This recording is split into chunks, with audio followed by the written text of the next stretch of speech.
Bonjour à tous. Coopérer, d'accord, mais à certaines conditions. Emmanuel Macron et Olaf Scholz prêts à discuter avec les nouveaux dirigeants syriens si ceux-ci respectent les droits de l'homme et la protection des minorités ethniques et religieuses. Les islamistes qui viennent de chasser Bachar al-Assad tentent d'envoyer au monde entier une image la plus lisse possible, prouver qu'ils sont fréquentables, et cela passe notamment par la délicate transition du pouvoir. Bonjour Nicolas Toneff. Bonjour Fanny, bonjour à tous. Après l'émotion de la victoire, les scènes de liesse, la colère qu'on a vue ces derniers jours, les islamistes de HTS se concentrent désormais donc sur la mise en place de leur pouvoir.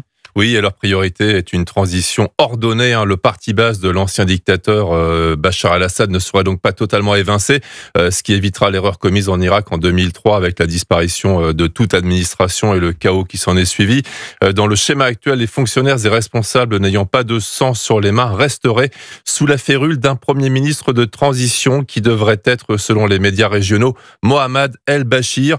Ce nom est connu dans la province d'Idlib qui était tenu par les rebelles et qu'il dirigeait depuis plusieurs années. C'est un homme réputé dur, qui n'hésite pas à réprimer et qui possède, c'est intéressant, un diplôme en droit de la charia, peut-être un signe quant aux orientations futures du gouvernement. Alors Nicolas, depuis le départ de Bachar al-Assad, les exactions du régime sont révélées au grand jour, notamment dans cette prison dont des centaines de personnes ont été libérées. Elle est surnommée l'abattoir du régime, Saïd Naya.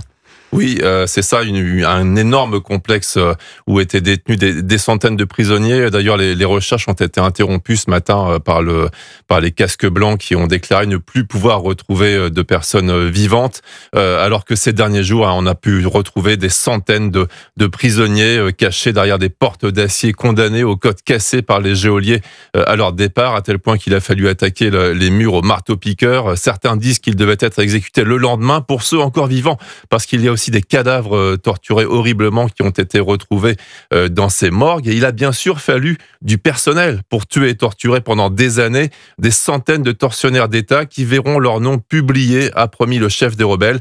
Et nul doute que pour eux, il n'y aura aucune grâce quand ils seront retrouvés. Merci beaucoup Nicolas Toneff.